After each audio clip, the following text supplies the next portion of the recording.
मैं मुंबई गया हुआ था और पुंचू मेरी बेटी है। 80 के दशक के शुरू की बात है कि गुरुजी ने मुझे कुछ दिनों के लिए मुंबई जाने का आदेश दिया।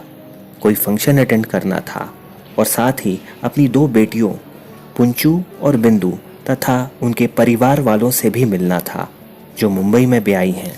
जब गुरुजी का फ़ोन आया तो मैंने अपनी छोटी बेटी बिंदु के यहाँ ठहरा हुआ था।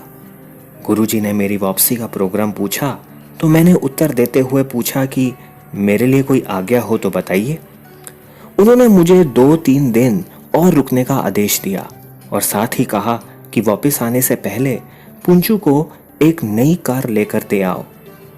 मैंने कहा जी गुरुजी, लेकिन ना तो मैं इतने रुपए लेकर आया था और ना ही गुरुजी ने मुझसे पूछा कि इतनी बड़ी खरीद के लिए पैसे का इंतज़ाम कैसे करूँगा। उन्होंने सरलता से केवल इतना ही कहा और फ़ोन रख दिया। गुरुजी के इस अछूते अंदाज से मैं प्रफुल्लित और गदगद हो गया। ऐसा लग रहा था मानो वे मुझे आदेश नहीं दे रहे थे बल्कि आदेश फेंक रहे थे मुझ पर। करीब 10,000 रुपये लेकर आया था और ज़रूरत थी करीब 1 लाख की। गुरु महाराज जी के राज्य में सोचना मना है क्योंकि इससे मैं और मेरे अहंकार का सीधा संबंध स्थापित हो जाता है। अतः शिष्य का धर्म है सुनो और प्रतीक्षा करो। प्रतीक्षा का अर्थ है कि देखो मालिक कैसे इंतजाम करते हैं। गुरुजी के आदेश अनुसार एक कार खरीदने के लिए मुझे 1 लाख रुपए चाहिए और मेरे पास नहीं है।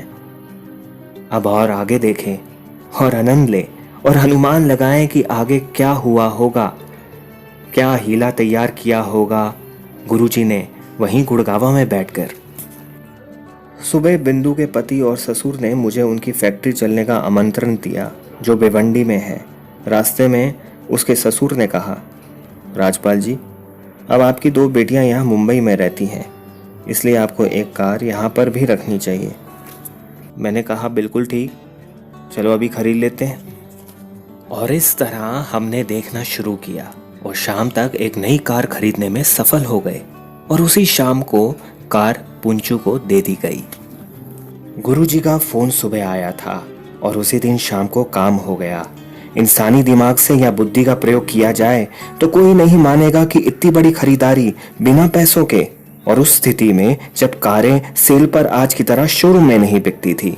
उस समय का तरीका आज के तरीके से भिन्न था। लोग कार की बुकिंग कराते थे और करीब 10 महीनों के बाद डिलीवरी मिलती थी, लेकिन कुछ लोग लाभ कमाने के लिए नई कार बेच भी देते थे। लेकिन ऐसे लोगों को ढूंढना, पैसों का इंतजाम करना, उस व्यक्ति तक पहुंचना जिसने कार बेचनी है और फिर कार खरीदना, ये सारे कार्य सिर्फ 8 घंटे में करना कोई आसान काम नहीं था। मुझे पूर्ण विश्वास है कि अवश्य कोई ईश्वरीय शक्ति थी जिसने ये सारे कार्य बाखूबी कर दिए, जिसे मैं और बिंदु का पति शरीर में नहीं देख पाए। मुझे पूर्ण विश्वास था कि फोन पर आदेश देते समय गुरुजी ने यह सारे कार्य का पूरा प्रबंध कर दिया था। उदाहरण के तौर पर बिंदु के ससुर के मुख से यह शब्द निकलवाना कि मुझे अब मुंबई में भी एक कार रखनी चाहिए क्योंकि मेरी 2 बेटियां वहां ब्याही हुई हैं, और मेरी उसकी सलाह का मान लेना, फिर कार की तलाश करना और उसी के हाथों पैसे का प्रबंध करना, वे भी बिना एहसान जताए क्योंकि यह उसी का विचार था। आखिर में रात से पहले कार पुंचू के हवाले करना इत्यादि इत्यादि। बाद में मुझे पता चला कि उसी सुबह पुंचू ने गुरुजी को फोन पर शिकायत की थी कि सारे घर में एक ही कार होने के कारण उसे बहुत दिक्कत हो रही है। फोन पर शिकायत सुनने वाला संसार का सबसे बड़ा मालिक होने के कारण पुंचू ने अगली सुबह बिना कार के नहीं देखी।